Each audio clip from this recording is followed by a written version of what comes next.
Today's venue is important, and I deem it a great honor to be able to speak on the subject of India and the Western liberal democratic order at this venue. Our first Prime Minister, Jawaharlal Nehru, his contribution to the establishment of the modern Indian state was without doubt truly significant. After the tragic assassination of Mohandas Karamchand Gandhi, the father of the nation, it was Mr. Nehru's influence that set the dominant narrative of the day. He not only set the narrative, but was largely successful in fashioning not only the policies for a newly independent India, but also setting in motion the terms of engagement between India and the West, and study those forces that at the very core are anchored in a struggle between the status quo and those forces which make for change, like explosion of knowledge, innovation, technology, to name only a few. One generation, just to cite an example, ended its study of physics by saying that the atom is indivisible. The next generation commenced its knowledge of physics or the study of physics by saying that it is not only divisible, but also demonstrated it with devastating consequences. For students of social sciences, continuity and change are part and parcel of a slow, even boring movement of history, because it often appears so dull, is not always discernible. This makes the student, the analyst, the commentator complacent and liable to misjudge, mischaracterize, and underestimate the changes that take place. I should emphasize two caveats at this point. Beware of the student or the analyst or the commentator who loses sight of his or her professional purpose and injects an advocacy role into his or her profession. There was a clamor for change, that the toxicity which had been produced on account of a number of factors was playing out differently. And yet some of us, or those of us who did not want to see the changes, refused to see those trends, but more important, we refused to accept the verdict, even when the electorate so registered. Let me go back to history for a minute. As a good student of history, or any student of history, normally first asks the question, who is the historian? What are his or her biases?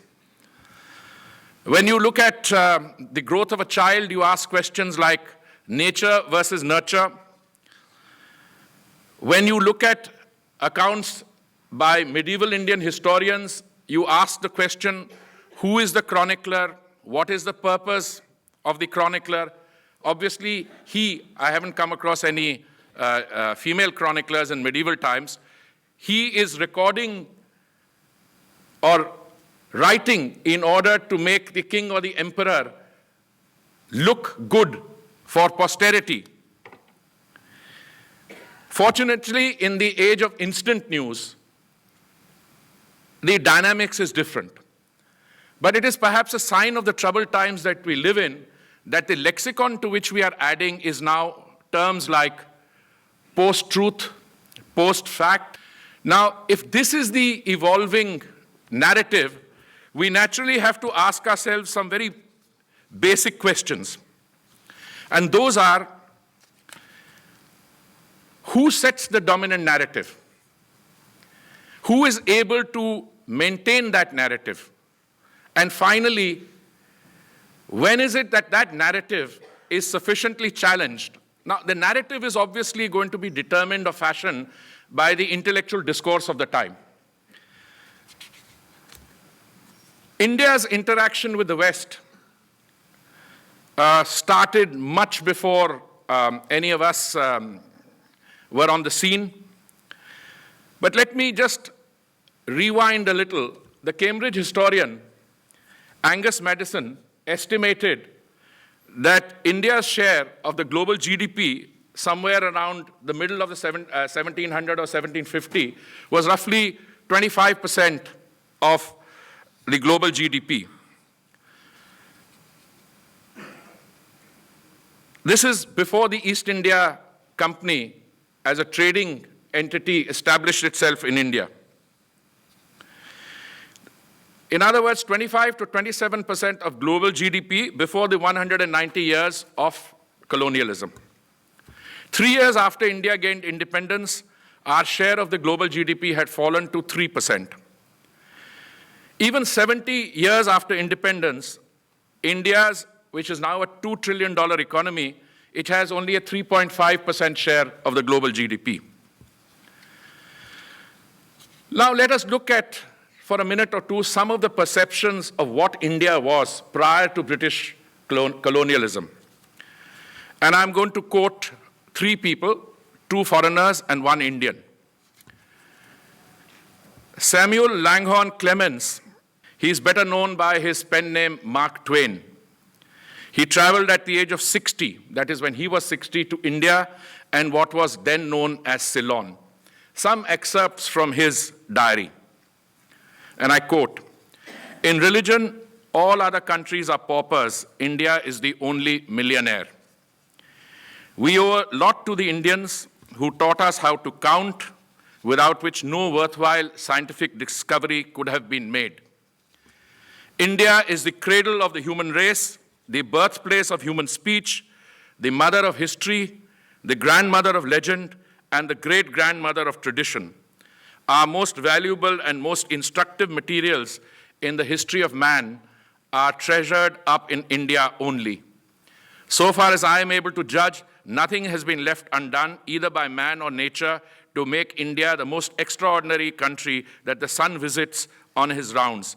Nothing seems to have been forgotten, nothing overlooked." I'll have an opportunity to come back to Mark Twain later. Now let me quote a French scholar, Romain Rolland. This is what he had to say. "If there is one place on the face of earth where all dreams of living men have found a home from the very earliest days when man began the dream of existence, it is India." And Swami Vivekananda. "India for thousands of years peacefully existed. Here activity prevailed when even Greece did not exist. Even earlier, when history had no record and tradition dares not peer into the gloom of that intense past, even from then until now, ideas after ideas have marched out of her. But every word has been spoken with a blessing behind it and a peace before it. We of all nations of the world have never been a conquering race, and that blessing is in our head, and therefore we live." Let me go to one final quote, and this is of Thomas Babington Macaulay and his minute of English on English education. I will quote only a few lines to provide an insight into the motivation and context that this monumental change of narrative and mindset brought about. This is one of the paras of those 36. "We have to educate a people who cannot at present be educated by means of their mother tongue. I am quite ready to take the Oriental learning at the valuation of the Orientalists themselves. I have never found one among them who could deny that a single shelf of a good European library was worth the whole narrative literature of India and Arabia. The intrinsic superiority of the Western literature is indeed fully admitted by those members of the committee who support the Oriental plan of education," unquote. The rest is history. The British left India in 1947, leaving behind an identical English-educated elite. And, it's very fashionable these days to talk about strategic choices. India's first Prime Minister decided, perhaps for good reason, to take India into the British Commonwealth. It's perhaps the same mindset because he trusted the British and the American friends considerably that he took the issue of Kashmir to the Security Council, and the rest is history. But lest I be accused of contributing to a populist narrative, let me also say that apart from British colonialism, what happened in the intervening period was the Industrial Revolution, which took place, for purposes of reference, between the years 1750 and 1850. The advent of the steam engine, industrial steel production, scientific farming, and the mechanization of textiles, these developments created a truly advanced, in terms of scientific and industrial knowledge, advanced Europe, and our deindustrialization looked even more prominent. But what is the, fast forwarding now, what is this Western liberal democratic order? In the summer of 1989, Francis Fukuyama wrote his influential and much celebrated book, The End of History and the Last Man. And he announced there that the triumph of liberal democracy and what he called the arrival of the post-ideological world. And I quote, "What we are witnessing is not just the end of the Cold War or passing of a particular period of post-war history, but the end of history as such, that is the end point of mankind's ideological evolution and the universalization of Western liberal democracy as the final form of human government." Now, when Fukuyama wrote this book, he was actually a researcher at the Rand Corporation before he joined the State Department in, I think it was the Reagan administration. A few years ago, and this is how I was reminded about this book, I think it was 2 years ago, I read a piece written by somebody called Elaine Glazer, and which she quoted Fukuyama again. And this really takes the cake, and I will just quote this to you. "The class issue has actually been successfully resolved in the West. The egalitarianism of modern America represents the essential achievement of the classless society envisaged by Marx." Wow. Now, this was 1989. And let me just conclude that recollection by saying, what was this Western liberal democratic order?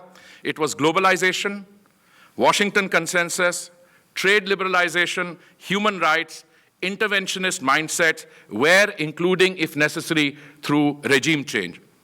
Now, with philosophers like this, who needs any enemies? Now, coming to trade briefly before we deal with the challenges posed by Trump's America, there is overwhelming evidence to demonstrate that trade has actually contributed to global prosperity. It has raised standards of living and contributed to solid growing real income. However, and I stress, however, globalization produces both winners and losers. Trade produces not only prosperity, but as we have seen, it produces inequalities. It can have a devastating effect on the manufacturing sector if it is subjected to subsidized or dumped products and exchange rate manipulation. Although the trading system provides for remedies against unfair trading practices, little can be done if predatory pricing is institutionally entrenched and where the entire systems do not work on the basis of market prices and where it is difficult to determine whether subsidization is taking place or ending and dumping enterprise action is taking place. Now, I take one extract from the Public Intellectual in India, the book, and I want to read it out to you just to show or to place before you how flawed this analysis is. It says, even the mantra of development sounds hollow, since thus far it has seemed to be a mirage. The mafia, no longer outside the system, remains entrenched within it. Religion and politics are now seemingly more intertwined, although more often than not, the root causes for disruptive behavior is not hurt religious sentiments, it is claimed, but the bid to assert power and control over some crucial section of civil society, and it goes on. Now, what are India's core interests? And I want to just deal with the issue of terrorism, and I will come to trade and visas briefly before we open this up for discussion. Well, you know, for a long time in my professional life, I had difficulty even in persuading my Western collaborators when I was permanent representative in Geneva that, you know, terrorism should be looked at in terms of human rights and humanitarian issues. And they said, no. According to Western political theory, it is a state which is a repressive entity, and the individual is a helpless person, and therefore it is a state on which human rights discourse must focus. So I said, this must be absurd. The non-state actor, but you know, this was 2002, 14, 15 years ago. I'm glad the discourse has moved on from there, and now you realize that the terrorist takes away the most fundamental right of all, the right to life. So if terror is the existential concern that we have, then surely that is what we must drive home. And, you know, India and Pakistan were two newly independent countries born from the womb of the same mother in the year 1947. Let's see how it evolved till 1955. Now, I was reminded about this because we had the Republic Day parade a few days ago. In 1955, the chief guest at the parade, which was the first time was held on Rajpath, was the Governor General of Pakistan. And it might surprise you to know that even up till 1956, on this I'm sure, I'll have to check the rest later, members of the Pakistani cabinet ministers had Indian passports. What happened after that? Now, clearly, from my point of view, as a student of the situation, our primary objective should be to use whatever margin of persuasion we have, or which our bilateral relationships with other countries can bring, to get Pakistan to change its conduct, its policy on this one issue of state-sponsored terrorism. I am personally, Shakti, I know this is the dominant narrative of the time, but let me be a conscientious dissenter. I am not persuaded that our objective should be the isolation of Pakistan. Because you cannot isolate a country which has 200 million people, which is a nuclear weapon state, which has served 7 times on the Security Council as much as India. And I see Ambassador Gare Khan there, and I'm sure he knows this much more than us. So a country like that cannot be isolated. If you isolate Pakistan, let's say if you succeed, you end up doing something more serious. They become even more irresponsible. And that, again, has consequences for us. So I would say that we take advantage of the new turbulence that you are seeing in the United States on the issue of terror and see how you can channelize some of this energy to get relief on the front of terrorism with Pakistan. Who created ISIS? Because now the dominant narrative is we have to hit ISIS. But who created ISIS? I describe the ISIS in my book as the product, the unwanted child of a failed and neglected occupation. The former Vice President, Joe Biden, was speaking at Harvard at the Kennedy School in 2014, and he made a statement. I will quote a little bit. He got rapped on the knuckle after that, and he had to withdraw the statement. It disappeared from the website, but this is what he had to say. He says, the Turks, the Saudis, the Emiratis, etc., what were they doing? They were so determined to take down Assad and essentially have a proxy Sunni-Shia war. What did they do? They poured in hundreds of millions of dollars and thousands of tons of weapons into anyone who would fight against Assad. I mean, you don't need Biden's evidence. The Americans are on record to have created a fund of $500 million to train and arm a so-called moderate opposition. The program had to be disbanded because well before the $500 million was spent, the entire armed or trained people had walked across to the ISIS. I quote Lieutenant General Michael Flynn, who at that time, when I wrote my book, had just handed over as the chief of the US Defense Intelligence Agency. Today, he is the National Security Advisor. And he says, the Washington's tactic of abetting Salafist extremists against the Assad regime he described it as being a willful decision. So you've got Biden, you've got Michael Flynn, you've got a CIA contractor, and you've got the evidence in the public domain. So this, to me, is a great opportunity for India, if this is indeed the attitude. Now, this is where I would like to be somewhat circumspect and introduce an element of caution. If you look at the 7 countries from whose nationals have been subjected to that travel ban, you will find 5 are countries where the United States has carried out military action, and 2 are countries which have been subjected to sanctions by the US. Some of the countries where Salafist and Wahhabi extremism has emanated from are not in the list. So what is it about that list which strikes you straight away? To me, the countries which have been really causing the problem are the countries with which the United States has very close political relationships, even if they can be called allies. Now, that is the fundamental. So how will you overcome that? The United States has to reorder its alliance relationships with Saudi Arabia, with the United Arab Emirates, with Qatar, and those countries. Now, some of the countries on this list are countries which have never harmed any US assets, but we put that aside. Now, I want to conclude by talking about trade for a minute. In some respects, I'm very happy, and I could be misunderstood, let me qualify it, that they've taken up this issue of travel ban and refugees first. Because by the time the American courts are through with their challenges to the travel ban, and the Congress asserts itself, and public opinion asserts itself, and in what form? Truly impressive as a functioning in a democratic system. I think by that time, this tendency to pass an executive fiat or an executive order will be somewhat sobered. You know, you pass an executive order or an ordinance in one of 2 set of circumstances when you've got a problem with the, with your Congress or your legislature, and you want to override them and you want to do. But this was done without testing the waters.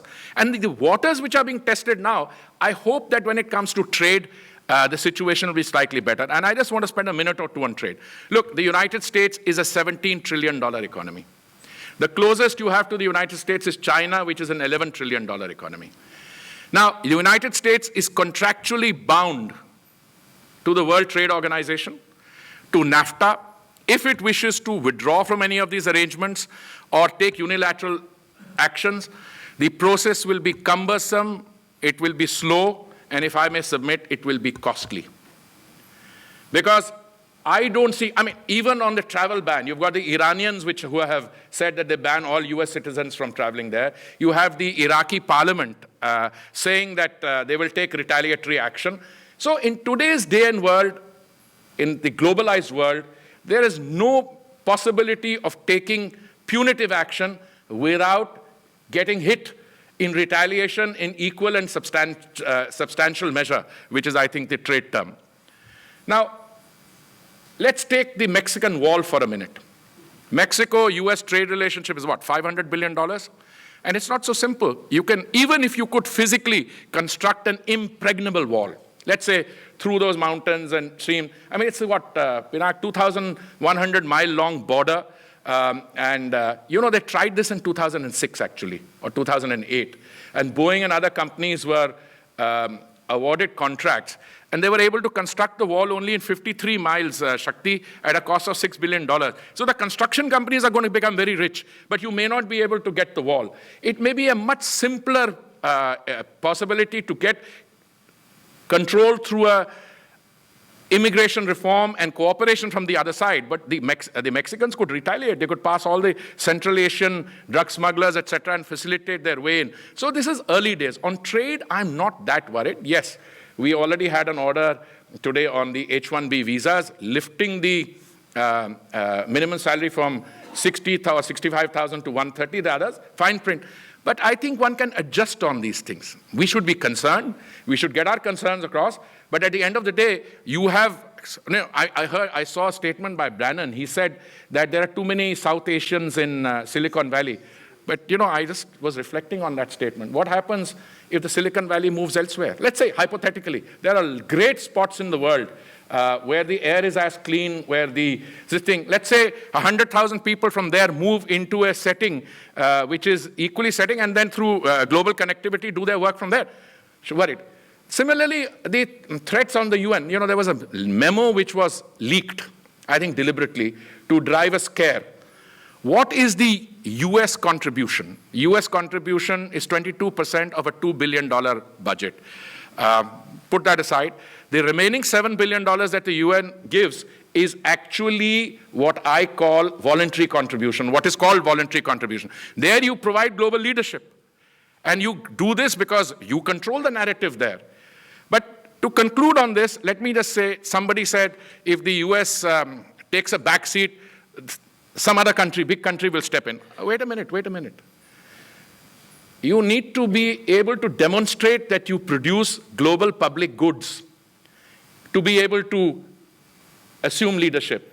You cannot be asking for global leadership either in trade or in a law-based system if you yourself don't accept the findings of an international tribunal, let's say on the South China Sea. I'm just giving an example. So these are issues which will... So I think what we need to do is to just sit back, allow this thing to play itself out, and we might just discover that whilst our worst fears will come true, there is always a positive spin to this, but the whole challenge of diplomacy lies in being able to take some advantage and to position ourselves. I believe we are uniquely positioned and we have the resilience for it. Thank you very much.